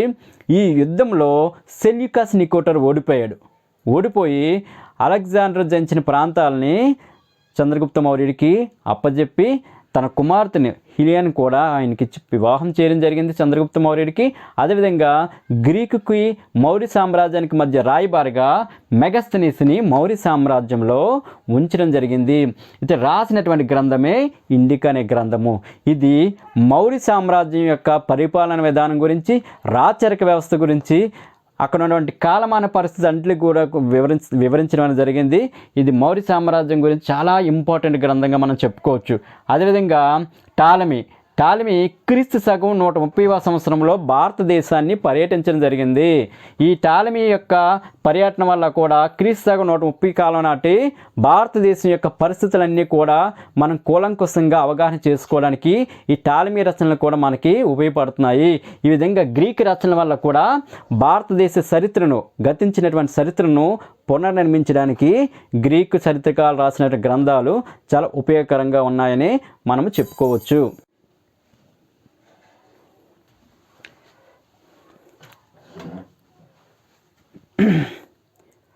గ్రీకుల తర్వాత భారతదేశం చరిత్రను తెలుసుకోవడానికి చైనీయుల యొక్క రచనలు కూడా చాలా చాలా ఉపయోగకరంగా ఉన్నాయని చెప్పుకోవచ్చు. ముఖ్యంగా బుద్ధుడు జన్మించినటువంటి జన్మస్థలాన్ని సందర్శించిన ఉద్దేశంతో ఆనాడు బౌద్ధ మతస్థులైనటువంటి చైనీయులు భారతదేశాన్ని సందర్శించడం జరిగింది. వాళ్ళు భారతదేశం సందర్శించి ఆ కాలంలో ఉన్నటువంటి సామాజిక, ఆర్థిక, రాజకీయ పరిస్థితులన్నీ కూడా కూలంకుషంగా వాళ్ళు వివరించడం జరిగింది. వారిలో పాహియన్ మనకి గుప్తుల యొక్క పరిపాలనా కాలంలో భారతదేశాన్ని సందర్శించడం జరిగింది. పాహియన్ ఆనాడు గుప్త సామ్రాజ్యాన్ని చంద్రగుప్త విక్రమాదిత్యుడు పరిపాలన చేస్తున్నాడు. చంద్రగుప్త విక్రమాదిత్యుడు గుప్త సామ్రాజ్యాన్ని పరిపాలన చేస్తున్న కాలంలో పాహియన్ భారతదేశాన్ని సందర్శించడం జరిగింది. వచ్చిన వాడు ఒక్కడే రాలేదు, అనేక మందిని వెనక్కి తీసుకొని వాళ్ళందరినీ కూడా, లేఖకుల్ని వీళ్ళందరినీ కూడా తీసుకొని రావడం జరిగింది. అన్ని ప్రాంతాలకు కూడా తన యొక్క పరిచారకులు పంపించి ఆ సమాచారాన్ని అంతటిని కూడా గ్యాదర్ చేసి తన గ్రంథంలో రాయడం అనేది జరిగింది. దీని ద్వారా పాహియన్ రచన వల్ల కూడా గుప్త సామ్రాజ్యం గురించి, అదేవిధంగా గుప్తుల యొక్క స్వర్ణయుగం గురించి, చంద్రగుప్త విక్రమాదిత్యుని యొక్క విజయాల గురించి, పరిపాలన గురించి, ప్రజల యొక్క పరిస్థితుల గురించి పూర్తిగా మనకి తెలుసుకునే అవకాశం అనేది ఉందని చెప్పుకోవచ్చు. తర్వాత హుయాన్ సాంగ్ ఉత్తర భారతదేశాన్ని హర్షుడు పరిపాలిస్తున్న సమయంలో భారతదేశాన్ని సందర్శించడం జరిగింది. అదేవిధంగా బాదామి చాళుక్య రాజ్యాన్ని 2వ పులకేశి పరిపాలన చేస్తున్నాడు. హర్షుడు ఒకవైపు, మరొక వైపు ఏమో బాదామి చాళుక్యులు 2వ పులకేశి పరిపాలన చేస్తున్నాడు. ఆ పరిపాలన కాలంలో హుయాన్ సాంగ్ ఇతడు కూడా బౌద్ధ సన్యాసి భారతదేశానికి రావడం జరిగింది. అతడు రచించిన గ్రంథం ఏదంటే సియుకి అనే గ్రంథాన్ని ఆయన రాయడం జరిగింది. ఆయన రచనల వల్ల హర్షుడు యొక్క పరిపాలనా కాలము, 2వ పులకేశి యొక్క పరిపాలనా కాలం గురించి మనకి పూర్తిగా సమాచారం అనేది అందుతుంది. తర్వాత వచ్చినటువంటి వాడు ఇస్సింగ్. ఇతను హర్షుడి మరణానంతరం భారతదేశానికి రావడం జరిగింది. ఇస్సింగ్ హర్షుడి మరణానంతరం భారతదేశానికి వచ్చి, హర్షుడి మరణానంతరం భారతదేశం యొక్క సామాజిక, ఆర్థిక, రాజకీయ పరిస్థితులన్నీ కూడా అతడు గ్రంథస్థం చేయడం జరిగింది. తర్వాత సింహళ బౌద్ధ గ్రంథాలు అనేవి బౌద్ధ మతానికి సంబంధించినవి. అవి ఏంటంటే దీపవంశము, మహావంశము అనే 2 గ్రంథాలు. సింహళ బౌద్ధ గ్రంథాలు అంటే ఏంటి? దీపవంశము, మహావంశం అనే 2 గ్రంథాలు కూడా మనకి భారతదేశ చరిత్రను తెలుసుకోవడానికి ఉపయోగకరంగా ఉన్నాయి. ఈ 2 గ్రంథాలు కూడా బౌద్ధ మతానికి సంబంధించిన గ్రంథాలుగా మనం చెప్పుకోవచ్చు. తర్వాత టిబెట్ చరిత్రకారుడు తారనాథ్, ఇతడు రచించిన గ్రంథము బుద్ధ చరిత్ర. టిబెట్ చరిత్రకారుడు ఎవరు? తారనాథు. ఇతడు రచించిన గ్రంథము బుద్ధ చరిత్ర అనే గ్రంథం కూడా బౌద్ధ మతం గురించి అయినప్పటికీ కూడా ఆ కాలంలో సామాజిక, ఆర్థిక, రాజకీయ పరిస్థితులు అనేవి మనం తెలుసుకోవడానికి చాలా ఉపయోగకరంగా ఉన్నాయని మనం చెప్పుకోవచ్చు. ఇక విదేశీ రచనలో అరబ్బు రచనల వల్ల కూడా భారతదేశ చరిత్రను తెలుసుకోవడానికి మనకి చాలా ఉపయోగకరంగా ఉన్నాయని చెప్పుకోవచ్చు. అరబ్బులు సింధుని జయించిన తర్వాత చాలామంది భారతదేశాన్ని పర్యటించడం జరిగింది. ఆ పర్యటనలో భాగంగానే తమ గ్రంథంలో భారతదేశ చరిత్రను గురించి వివరించడం జరిగింది. ఆల్ మసూది ఇతడు క్రీస్తు శకం 9వ శతాబ్దంలో భారతదేశాన్ని పర్యటించడం జరిగింది. ఎవరండి? ఆల్ మసూది. ఇతడు క్రీస్తు శకం 9వ శతాబ్దంలో భారతదేశాన్ని సందర్శించినప్పుడు భారతదేశంలో కనౌజ్ అనే ప్రాంతాన్ని మెహరబోజుడు అనే రాజు పరిపాలన చేస్తున్నాడు. కనౌజ్ అనే రాజ్యాన్ని ఎవరు పరిపాలన చేస్తున్నాడు? మెహరబోజుడు అనే రాజు పరిపాలన చేస్తున్నాడు. ఆ మెహరబోజుడు యొక్క పరిపాలనా కాలంలో ఇతడు భారతదేశాన్ని సందర్శించడం జరిగింది. క్రీస్తు శకం 9వ శతాబ్దంలో కనౌజ్ పాలకుడైన మెహర్బోజుడి యొక్క రాజ్య పరిస్థితులతో పాటు భారతదేశంలో సాంఘిక, ఆర్థిక, రాజకీయ సంబంధించిన అంశాలన్నీ కూడా తన గ్రంథంలో వివరించడం అనేది జరిగింది. తర్వాత ఆల్ బెరూని. ఇతర ఆల్ బెరూని ఎవరంటే మహమ్మద్ గజనీ వెంట భారతదేశానికి రావడం జరిగింది. మేము మొదట చెప్పాను, ఆల్ బెరూని భారతీయులను ఉద్దేశించి ఏం చెప్పాడు?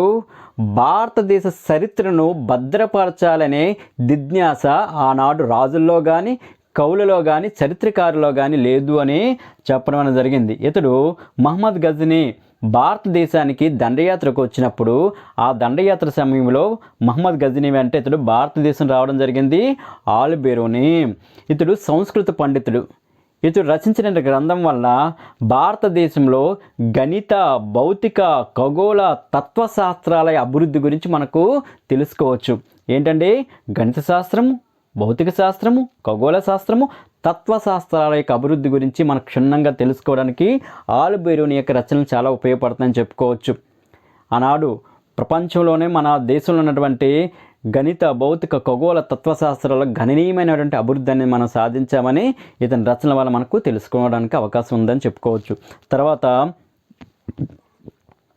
మహమ్మదీయులు భారతదేశ దండయాత్ర గురించి పూర్తి సమాచారాన్ని మనకి ఆల్ బెరూని రచన వల్ల మనం తెలుసుకోవడానికి అవకాశం ఉంది. క్రీస్తు శకం 11వ శతాబ్దంలో మహమ్మదీయులు భారతదేశానికి దండయాత్ర చేయడం జరిగింది. మహమ్మద్ గజనీ, మహమ్మద్ గోరీలు వీళ్ళ యొక్క దండయాత్రల గురించి మనకు పూర్తి సమాచారం కూడా ఆల్ బెరూని యొక్క రచన వల్ల మనం తెలుసుకోవచ్చు. అది మనకి ఇతని గ్రంథము భారతదేశంలో మహమ్మదీయుల దండయాత్రకు ప్రామాణికమైన గ్రంథంగా చెప్పుకోవచ్చు.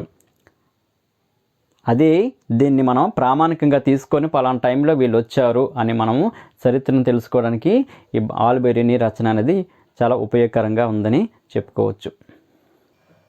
మనకి సాహిత్య ఆధారాల తర్వాత భారతదేశ చరిత్రను తెలుసుకోవడానికి పురావస్తు ఆధారాలు కూడా చాలా ఉపయోగకరంగా ఉన్నాయని మనం చెప్పుకోవచ్చు. మనకి సాహిత్య ఆధారాల కంటే పురావస్తు ఆధారాలే అత్యంత విశ్వసనీయమని మనకి ఆనాడు ఉన్నటువంటి చరిత్రకారుడు KAN శాస్త్రి గారు అభిప్రాయపడడం జరిగింది. ఎందుకంటే పురావస్తు ఆధారాల ద్వారా మనకి ఎటువంటి అతిశయోక్తులైన ఉండవు. మనకి కళ్ళకు కట్టినట్లుగా పలానా వాళ్ళ టైంలో ఈ శాసనాలు అనేవి రూపొందబడ్డాయి, ఈ నాణేలు అనేవి అవి ఆనాడు ముద్రించబడ్డాయి, ఆ కట్టడాలు అనేవి పలానా రాజుల కాలంలో వేయబడ్డాయని మనకి ప్రత్యక్ష సాక్ష్యాలుగా మనకి ఈ యొక్క పురావస్తు ఆధారాలు ఉన్నాయని చెప్పుకోవచ్చు. పురావస్తు ఆధారాలని 3 రకాలుగా మనము విభజించడం జరిగింది. అవి శాసనాలు, నాణేములు, కట్టడాలు అని 3 రకాలుగా పురావస్తు ఆధారాలని విభజించడం జరిగింది. మనకి రాప్సన్ పండితుడు శాసనాల యొక్క ప్రాధాన్యత గురించి పూర్తిగా చెప్పడం అనేది జరిగింది.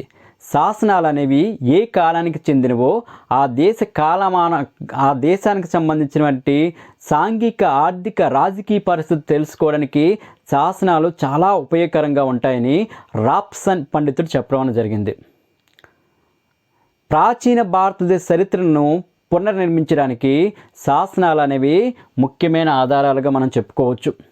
ఆనాడు రాజులు కొండ గృహల మీద, ఇనుప స్తంభాల మీద, దేవాలయాల యొక్క గోడల మీద, అదేవిధంగా వాడుక భాషలోను, వాడుక లిపిలోను అక్కడ లిఖించడం అనేది జరిగింది. వాళ్ళు రాజులు చేసే దాన ధర్మాలు, వారి యొక్క దిగ్విజయాలు ఇవన్నీ కూడా ఆ శాసనాలలో వివరించడం వలన ఆ శాసనాల ఆధారంగా మన భారతదేశ చరిత్రను పునర్నిర్మించడం అనేది జరిగిందని చెప్పుకోవచ్చు. మరలా శాసనాలని మనం 2 రకాలుగా విభజించవచ్చు. అవి ఒకటి దేశీయ శాసనము, విదేశీయ శాసనము అని 2 రకాలుగా విభజించుకోవచ్చు. శాసనాలు ఏ విధంగా విభజించవచ్చండి? దేశీయ శాసనాలు, విదేశీయ శాసనాలు అనే 2 రకాలుగా విభజించవచ్చు. మొట్టమొదటిసారిగా మనకి శాసనాలు అనేవి అశోకుడి యొక్క శాసనాలుగా మనం చెప్పుకోవచ్చు. అశోకుడు వేయించినటువంటి 14 శిలాశాసనాలు మనకి అశోకుని యొక్క పరిపాలన విధానం గురించి, అతడు కళింగ యుద్ధం గురించి, కళింగ యుద్ధంలో జరిగినటువంటి మారణ హోమాన్ని చూసి అతడు బాధ చెంది బౌద్ధ మతం స్వీకరించిన సంఘటన గురించి, అదేవిధంగా బౌద్ధ మతాన్ని వ్యాప్తి గురించి, మహామంత్రులు ధర్మమంత్రుల ద్వారా బౌద్ధ మత వ్యాప్తి గురించి, పరిపాలన గురించి, అశోకుడి యొక్క బిరుదుల గురించి, అతడు వేయించినటువంటి 14 శిలాశాసనాల ద్వారా మనం పూర్తి వివరాలన్నీ కూడా తెలుసుకోవడానికి ఈ శాసనాలు అనేవి ముఖ్య ఆధారంగా మనం చెప్పుకోవచ్చు. అదేవిధంగా గుప్తుల కాలం నాటి సముద్రగుప్తుడు మహాచక్రవర్తి వేయించినటువంటి అలహాబాద్ శాసనము గుప్తుల యొక్క పరిపాలనా విధానం గురించి తెలుసుకోవడానికి అవకాశంగా మంచి ఉపయోగంగా ఉందని చెప్పుకోవచ్చు. అదేవిధంగా కళింగ చక్రవర్తి కాలవేరుడు వేయించినటువంటి అతిగుంప శాసనము, కళింగ చక్రవర్తి కాలవేరుడు వేయించినటువంటి అతిగుంప శాసనము, రెండవ పులకేసి బాదామి చాళుక్యరాజు అయినటువంటి రెండవ పులకేసి వేయించినటువంటి ఐహోలు శాసనము, రెండవ పులకేసి వేయించినటువంటి ఐహోలు శాసనము, భోజరాజు గ్వాలియర్ శాసనము, భోజరాజు వేయించినటువంటి గ్వాలియర్ శాసనము, సకరుద్రదాముడు వేయించినటువంటి జునాగఢ్ శాసనము, సకరుద్రదాముడు అనే రాజు వేయించినటువంటి జునాగఢ్ శాసనము, బేస్ నగర్లో హెలియడోరస్ అనే గరుడ స్తంభ శాసనము, బేస్ నగర్లో ఉన్నటువంటి హెలియడోరస్ అనే గరుడ స్తంభ శాసనము, మొదటి శాతవాహనుల రాజులైనటువంటి మొదటి శాతకారిని వేయించినటువంటి నానేఘట్ శాసనము, గౌతమిపుత్ర శాతకారిని వేయించినటువంటి నాసిక్ శాసనము, గౌతమిపుత్ర శాతకారిని వేయించినటువంటి నాసిక్ శాసనము, రుమేందోలో ఉన్నటువంటి అశోకుని స్మృతి సింహ శాసనము, రుమేందోలో అశోకుని యొక్క స్మృతి సింహ శాసనము, గుప్తుల కాలంలో చివరి గుప్తురాజు అయినటువంటి కుమారగుప్తుడు వేయించినటువంటి మందసూర్ శాసనము, అదేవిధంగా పల్లవులు, చోళులు, చాళుక్యులు వేయించినటువంటి శాసనాలు అవన్నీ కూడా మనకి భారతదేశ చరిత్రను పునర్నిర్మించడానికి చాలా ముఖ్యమైన ఆధారాలుగా చెప్పుకోవచ్చు. చోళుల కాలంలో గ్రామీణ పరిపాలన విధానము ఇవన్నీ కూడా ఈ శాసనాల వల్ల మనకి పూర్తిగా సమాచారం అనేది తెలుస్తుంది. ఈ శాసనాలు అనేవి లభ్యం కాలేనిసో చరిత్ర కాలగర్భములో కలిసిపోయి ఉండేదని, వాస్తవ ఆధారాలన్నీ కూడా మరుగున పడిపోయి ఉండేవని, ఆయా రాజుల గురించి అనేక విషయాలు అనేవి కనుమరుగైపోయి ఉండేవని మనకి రాప్సన్ పండితుడు చెప్పడం అనేది జరిగింది. అంటే మనకి చరిత్ర నిర్మించడంలో సాహిత్య ఆధారాల కంటే శాసనాలు అనేవి చాలా ప్రామాణికమైన ఆధారాలుగా మనం చెప్పుకోవచ్చు. ఎందుకంటే సాహిత్య ఆధారాలు అనేవి ఒక రాజు దగ్గర ఉన్నటువంటి కవులు కానీ చరిత్రకారులు కానీ ఆ రాజుని పొగుడుతూ ఆ కాలాన్ని పొగుడుతూ వాళ్ళు కీర్తిస్తూ రచనలు చేయవచ్చు గొప్పగాన. అయితే శాసనాలు అనేవి మనకి చక్కని ఉదాహరణగా మనం చెప్పుకోవచ్చు. ఎందుకంటే ఉన్నది ఉన్నట్లుగా 10 మందికి తెలిసే విధంగా శాసనాలు అనేవి వేస్తారు కాబట్టి ఆ రాజు యొక్క గుణగణాలు అయితేనేమి, ఆ దేశ యొక్క సరిహద్దులు అయితేనేమి, దానాలు ఏంటి ఇవన్నీ కూడా ఒక దేశ చరిత్రను తెలుసుకోవడానికి ఈ శాసనాలు అనేవి చాలా ఇంపార్టెంట్ అని చెప్పుకోవచ్చు. భారతదేశ చరిత్రను పునర్నిర్మించడంలో నాణ్యములు కూడా చాలా ప్రముఖ పాత్ర వహించాయని చెప్పుకోవచ్చు. భారతీయులకు ప్రాచీన కాలం నుండి కూడా నాణ్యముల తయారీలో చాలా ప్రావీణ్యం అయితే ఉంది. ఈ నాణ్యాలు అనేవి ఆనాడు మారక ద్రవ్యాలుగా చలామణిలో ఉన్నాయి. ఆనాడు నాణ్యాలు అనేవి బంగారము, వెండి, రాగితో తయారు చేసేవారు. బంగారము, వెండి, రాగితో తయారు చేసేవారు. ఆ నాణ్యముల వల్ల కూడా ఆ రాజు యొక్క రాజ్య విస్తరణ ఎక్కడెక్కడ ఉంది అని కూడా మనం తెలుసుకోవడానికి ఈ నాణ్యాలు అనేవి చాలా ప్రామాణికంగా చెప్పుకోవచ్చు. ఒక రాజు యొక్క నాణ్యములు వేరు వేరు ప్రాంతాల్లో లభ్యం అవడం వల్ల ఆ ప్రాంతం వరకు కూడా ఆ రాజు యొక్క రాజ్యం అనేది విస్తరించి ఉంది అని మనకు తెలుసుకోవడానికి ముఖ్యమైన ఆధారాలుగా నాణ్యాలు అనేవి మనం చెప్పుకోవచ్చు. అదేవిధంగా వేదకాలం నాటి ఆర్య సంస్కృతి కాలంలో నిష్క, శతమాన, సువర్ణ, కర్షాపణ అనే నాణ్యములు చలామణిలో ఉండేవి. నిష్క, శతమాన, సువర్ణ, కర్షాపణ అనే నాణ్యములు వేదకాలంలో మార్కద్రవ్యంగా చలామణిలో ఉండేవి. అవేంటంటే నిష్క, శతమాన, సువర్ణ అనేవి బంగారు నాణ్యాలు అయితే కర్షాపణ అనేవి వెండి నాణ్యంగా అవి ప్రామాణికంగా ఉండేని చెప్పుకోవచ్చు. మౌర్య చంద్రగుప్తుని కాలంలో నిష్క, సువర్ణ అనే బంగారు నాణ్యాలు అనేవి కూడా అవి ప్రామాణికంగా ఉండేవి. మౌర్య చంద్రగుప్తుని యొక్క పరిపాలనా కాలంలో నిష్క, సువర్ణ అనే బంగారు నాణ్యాలు చలామణిలో ఉంటే కర్షాపణ అనే వెండి నాణ్యం కూడా వాడుకలో ఉందని చెప్పుకోవచ్చు. అసలు ఈ నాణేల వలన ప్రాధాన్యత అంటే ఏంటి, ఎందుకు ఈ నాణేలు ఇంత ప్రాధాన్యత ఉన్నాయి చరిత్రను పునర్నిర్మించడం అని అనుకుంటే, మనకి నాణ్యములపై ముద్రించినటువంటి భాష, వాటి స్వరూపాన్ని బట్టి వాటి కాలాన్ని మనం నిర్ణయించవచ్చు. అదేవిధంగా రాజుల యొక్క సామ్రాజ్య సరిహద్దుల విస్తరణ గురించి కూడా మనం తెలుసుకోవడానికి అవకాశం ఉంటుంది. ఒక రాజు యొక్క నాణ్యము వేర్వేరు ప్రాంతాలలో లభ్యం అవడం వల్ల అంతవరకు కూడా ఆ రాజు యొక్క సామ్రాజ్యం విస్తరించిందని మనం తెలుసుకోవచ్చు. అదేవిధంగా కుషానులు, గ్రీకులు, శాస్త్రపుల చరిత్ర తెలుసుకోవడానికి ఈ నాణేలు చాలా ఉపయోగకరంగా ఉన్నాయి. కుషానులు, గ్రీకులు, క్షాత్రపుల యొక్క చరిత్ర తెలుసుకోవడానికి ఈ నాణేలు చాలా ఉపయోగపడతాయని చెప్పుకోవచ్చు. అదేవిధంగా సముద్రగుప్తుడు, కనిష్కుని యొక్క వ్యక్తిత్వము, గుణగణాలు తెలుసుకోవడానికి, వారి బిరుదులు తెలుసుకోవడానికి నాణేలు కూడా చాలా ఉపయోగకరంగా ఉన్నాయి. సముద్రగుప్తుని పరిపాలనా కాలంలో బంగారు నాణేలు గుప్తుల యొక్క స్వర్ణయుగానికి తార్కాణంగా మనం చెప్పుకోవచ్చు. గుప్తుల యొక్క స్వర్ణయుగానికి అవి కొలమానంగా మనం చెప్పుకోవచ్చు.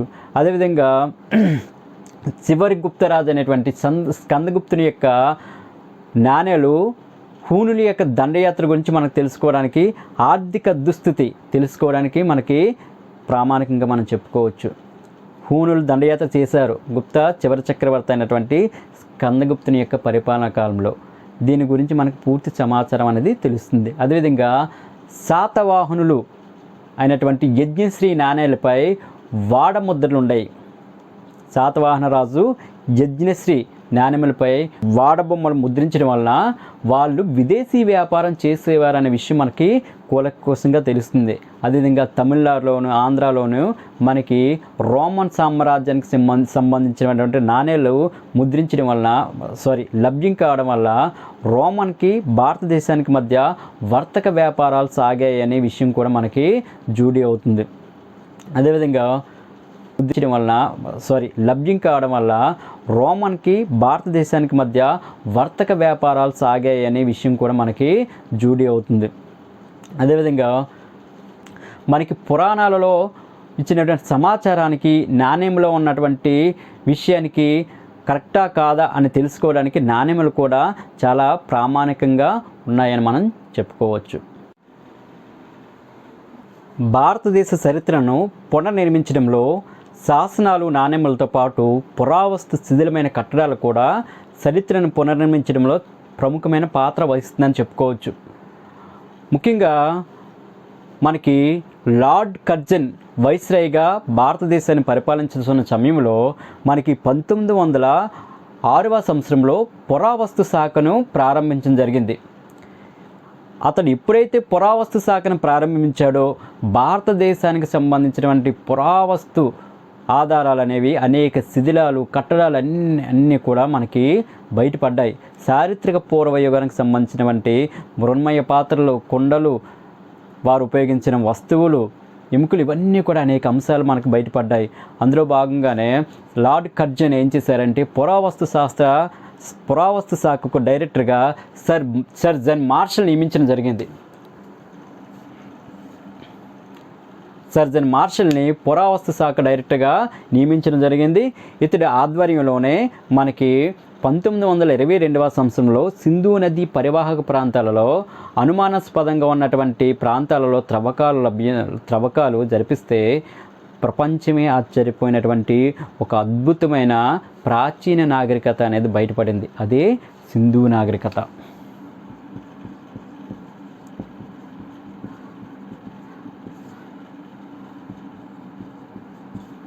అప్పటి వరకు కూడా ప్రపంచం అంతా కూడా భారతదేశానికి ఆర్యుల రాకతో అక్కడ నాగరికత అనేది ప్రారంభమైందని ఒక అపోహ ఉండేది. కానీ 1922వ సంవత్సరంలో సింధు నది పరివాహక ప్రాంతాలు, ఇప్పుడు ఉన్నటువంటి పాకిస్తాన్ ప్రాంతంలో త్రవ్వకాలు జరపడంతో ప్రపంచమే ఆశ్చర్యపోయినటువంటి విధంగా పట్టణ నాగరికత అనేది ఆనాడు బయటపడింది. అదేవిధంగా మనకి నాసిక్, కార్లే, నలంద, తక్షశిల, అమరావతి, నాగార్జునకొండ, సాంచి, సారనాథ్, ఎల్లోరా ఇలాంటి ప్రాంతాల్లో బౌద్ధ మతానికి సంబంధించినటువంటి పురాతనమైనటువంటి శిథిలాలు మనకు లభ్యమయ్యాయి. ఎక్కడండి? నాసిక్, కార్లే, నలంద, తక్షశిల, అమరావతి, నాగార్జునకొండ, సాంచి, సారనాథ్, ఎల్లోరా ఇలాంటి ప్రాంతాలలో మనకి బౌద్ధ మతానికి సంబంధించిన పురాతనమైనటువంటి శిథిలాలు అనేవి బయటపడ్డాయి. ఇవన్నీ కూడా మన చరిత్రను తెలుసుకోవడానికి చాలా ఉపయోగకరంగా ఉన్నాయని మనం చెప్పుకోవచ్చు. అదేవిధంగా ఝాన్సీలోని దేవగఢ్, అదేవిధంగా కాన్పూర్లోని ఝాన్సీ అనే ప్రాంతంలో దేవగఢ్ అక్కడ లభ్యమైనటువంటి పురావస్తు శిథిలాలు, కాన్పూర్లోని బిటర్గవ్ దేవాలయము, కాంబోడియా, జావా ఆ ప్రాంతాలలో అంగర్ కోర్వాట్, కాంబోడియాలో అంగర్ కోర్వాట్, కాంబోడియాలో అంగర్ కోట్ వాట్ అనే ప్రాంతంలో, అదేవిధంగా జావాలోని బోర్ బుదర్ ప్రాంతంలోను, అదేవిధంగా మనకి అనేక శిథిలాలు అనేవి బయటపడ్డాయి. ఇవన్నీ కూడా భారతదేశ చరిత్రను పునర్నిర్మించడంలో చాలా ఉపయోగకరంగా ఉన్నాయి. అదేవిధంగా పల్లవుల కాలంలో రాయిని తులసి దేవాలయాలు కట్టడం ఒక అద్భుతమైనగా మనం చెప్పుకోవచ్చు. తర్వాత అజంతా ఎల్లోరాలో చిత్రలేఖనలు, అజంతా ఎల్లోరా అమరావతి ప్రాంతాలలో చిత్రలేఖలు కూడా భారతీయ సంస్కృతి, భారతీయ చిత్రలేఖనం ప్రాచీన కాలంలో ఎలా ఉండేదని తెలుసుకోవడానికి మనకు ముఖ్యమైన ఆధారం. అదే కాదు, గాంధార శిల్పకళ, ప్రఖ్యాతిగాంచినటువంటి గాంధార శిల్పకళ కూడా మనకి గ్రీకుల దండయాత్రానంతరం భారతదేశంలో అది ప్రారంభమైంది. గాంధార శిల్పకళ అంటే పూర్వము బుద్ధుని యొక్క శిల్పాలు అనేవి చెక్కేవారు, అంత అందంగా ఉండేవి కాదు. కానీ గాంధార శిల్పకళ అనేది గాంధార ప్రాంతంలో ఇది ప్రారంభమైంది కాబట్టి దీన్ని గాంధార శిల్పకళ అంటారు. అక్కడ ఉన్నటువంటి గాంధార శిల్పకళ ద్వారా బుద్ధుడి అంగసౌష్టము, ముక్కు, చెవులు, నాభి సుందరంగా తీర్చిదిద్ది చాలా అందంగా బుద్ధుని యొక్క శిల్పాలు చెక్కేవారు.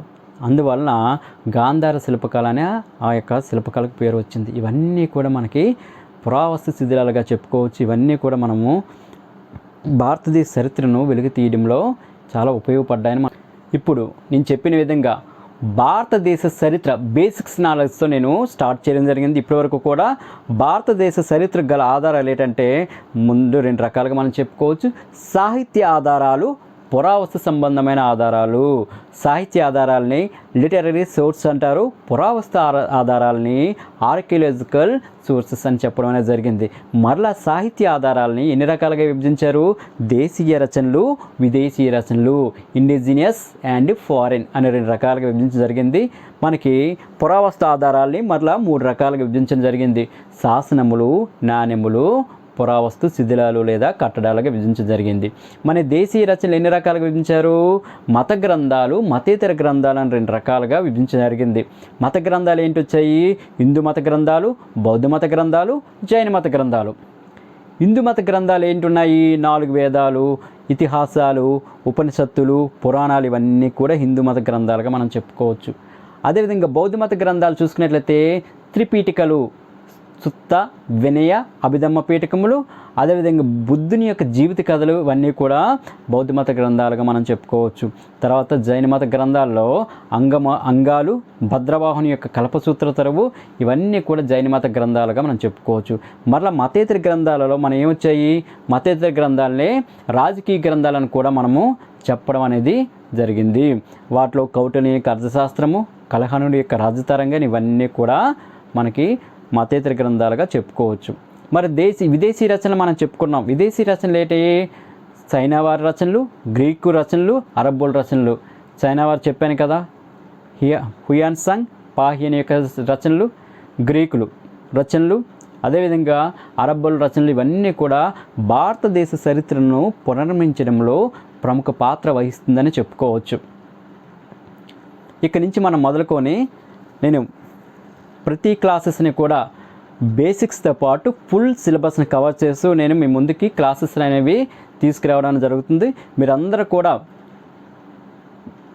నా యొక్క క్లాసెస్ని ఫాలో అవుతూ నన్ను సపోర్ట్ చేయడమే కాకుండా మీకు కావాల్సిన ఫుల్ నాలెడ్జ్ని మీరు సంపాదిస్తారని నేను ఆశిస్తున్నాను.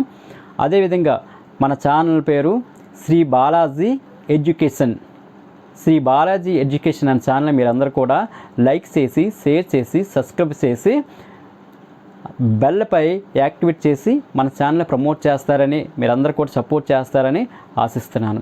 నెక్స్ట్ క్లాస్లో కలుద్దాం. Thank you.